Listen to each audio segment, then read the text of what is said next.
our campaign is just about elections. It's not political campaigning, but they fell more or less into their own sword. Twitter, I think, is not really as interesting of an example here. I think that Facebook is quite a good example to prove this, to discuss the sort of like phenomenon that we're seeing here. I mean, look, Facebook relies very heavily on its relationships with various governments around the world. And has a very deep relationship with the French government on anti-radicalization issues and other very sensitive topics here. And also, needs to maintain a very, needs to toe the line, from a regulatory standpoint, right? Because Facebook is well aware of the fact that it is not exactly in the good graces of regulators around the world right now, particularly in Brussels and in Washington and in California, to a lesser extent.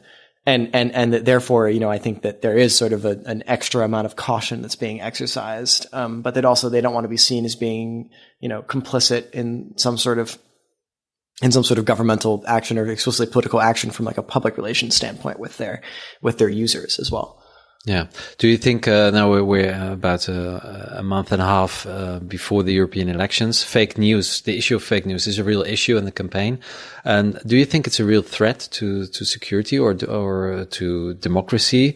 Or do we take it do we give it too much credit? In terms of the European elections, I think the obvious threat is low voter turnout, and that's always been the problem for European elections, particularly in certain countries, namely France and other parts of sort of Western Europe, including the United Kingdom. And so in the end, I think the real issue is more that when you have a misrepresentation at the European level of people's actual opinions, because the only ones who go out and vote are the ones who are particularly fired up in one direction or another. And so, the sort of average beliefs of the average person are not going to get represented in the parliament, and that leads to its own sort of political delegitimization. I think for me, that's a much more important problem than fake news in the European election is the lack of news. I think no one follows it. And so it's much easier to have, a problem of fake news in something like an American presidential election, which everyone, not just around the country, but around the world follows very closely. And then, in a European parliamentary election, it's a little bit less important. In some ways, I mean, but there are attempts to fight this. I mean, the EU has its, EU against disinformation, which does the same kind of work that Radio Free Europe has been doing in Eastern Europe for a long time. And then, of course, you have a initiative by, I think it was Libération and some other European newspapers in Germany, Netherlands, and other countries that have teamed up for, I think it's Fact Check EU is the name of the initiative. I heard about it at a conference recently, and that basically the idea is that you're going to have like a fact-checking organization for the European elections.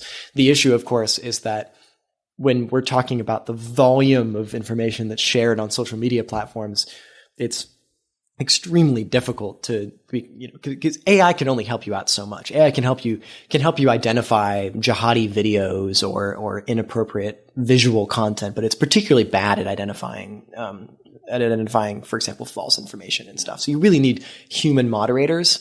And so then, of course, you're constrained by how many people can you hire to do this and how fast can they do it? And I mean, before the German elections, in Germany, there was a fact-checking organization. I can't remember who was sponsoring it or not, but from what I understood, they were only able to mobilize their people to verify about 100 claims in the couple of weeks running up to the election, which is fine if we're talking about, for example, a foreign influence operation using traditional media, right? So like a Sputnik, newspaper type thing. But if we're talking about false information spread organically or by bots on Twitter, I mean, this is just the flow of information is so large that it's almost impossible to get the human, labor power there to, adequate to address it. And then, of course, the question is who's going to check the checkers? Of course, yes. And I mean, I don't know if you were able to read the Verge article on the Facebook content moderators that came out last month, I believe. It was very interesting, and talking about how the quality assurance model with these contract content moderators was that you had, people paid sort of living wage who are moderating content, and then there's a QA specialist who's paid $1 an hour more than them, and that's essentially their their hierarchy model, right? And that those are then the people who are making the decisions as to the quote unquote accuracy of the moderation, right? And the problem though is when you're moderating hundreds, if not thousands of posts a day, I mean, as an individual at a certain point, there is some kind of error that's going to factor in there. And these are subjective decisions. These are not objective decisions. I mean, it's very difficult to sort of distinguish between legitimate political discourse and what could be considered xenophobia because, believing, for example, that, there should be this or that type of limit on a certain kind of immigration is not necessarily a white nationalist opinion, but then it's actually in the programs of most political parties nowadays. Well, yeah, for sure, and it has been for a long time, and so it's very difficult to sort of draw that line at scale, right? Yeah. Not with individual arguments, but at scale to draw that line between, where does it cross over from, legitimate political discourse into something that might actually be, dangerous and discriminatory. But it's still on Emmanuel Macron's radar, one of his most important points in his election campaign towards the European elections. Thank you very much, Jackson Webster. Your Twitter account is at @JOliverWebster. Yes. And you're a security expert. Working at Legal Cluster in Paris. Thanks very much. Thank you. Vous écoutez So French. You are listening to So French.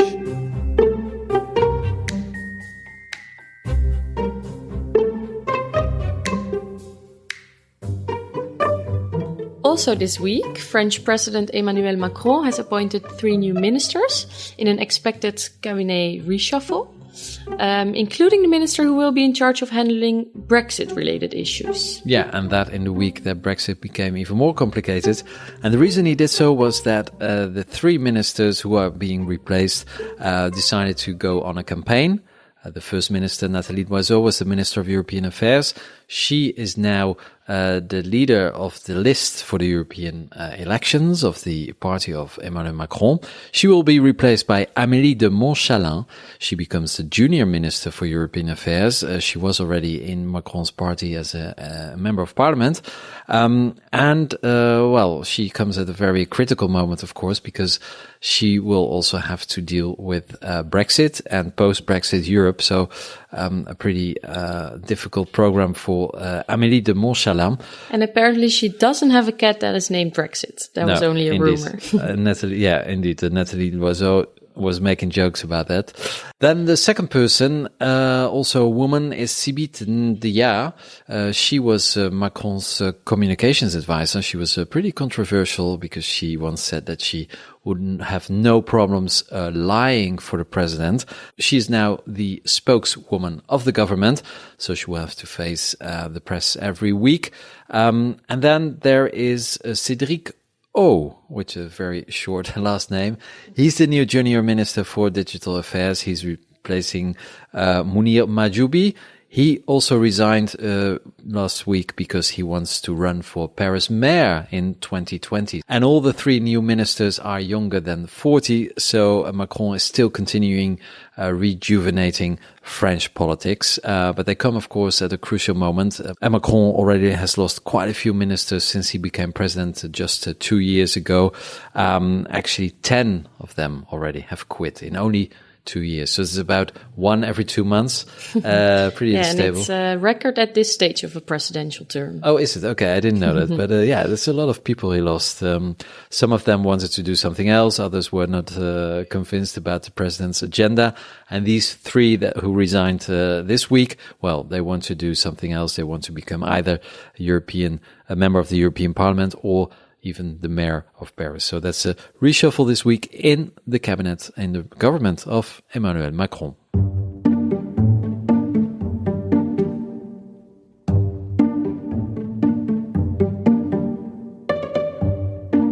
Now, in a little over 2 months, Europeans are taking to the polls for the European elections. They will take place from the 23rd of May till the 26th of May. In France, you can vote on Sunday, the 26th of May.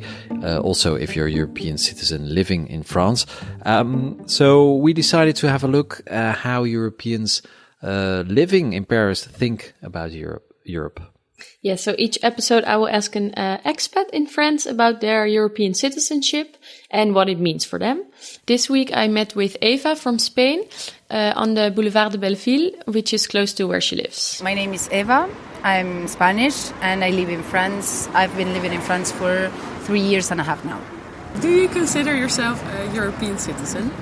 Well, I was born when Spain was already belonged already to the European Union, so I haven't even really asked myself that question.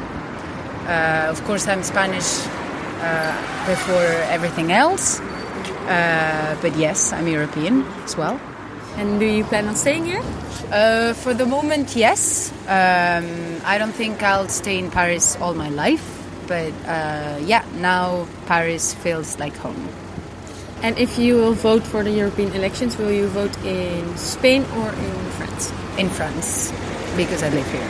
I have not been reading much on the European election, but I guess I will be voting for the Green parties. What do you think it means to be a European in France? Well, for me, I think it's actually in France where I've come to understand what being a European is, actually, because I work with people from all over the world. I'm very lucky, and I see how it's difficult for them to get their visas and to get freedom of movement in the European Union. And that's when I understood that it was easy for me because I'm European. So being European in France is kind of relief. Like, I feel I'm privileged.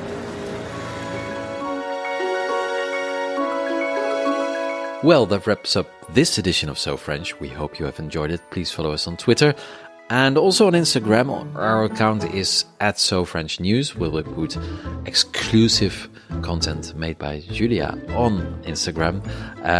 So please follow us there. And if you would like to contact us, please mail us on news@sofrench.news.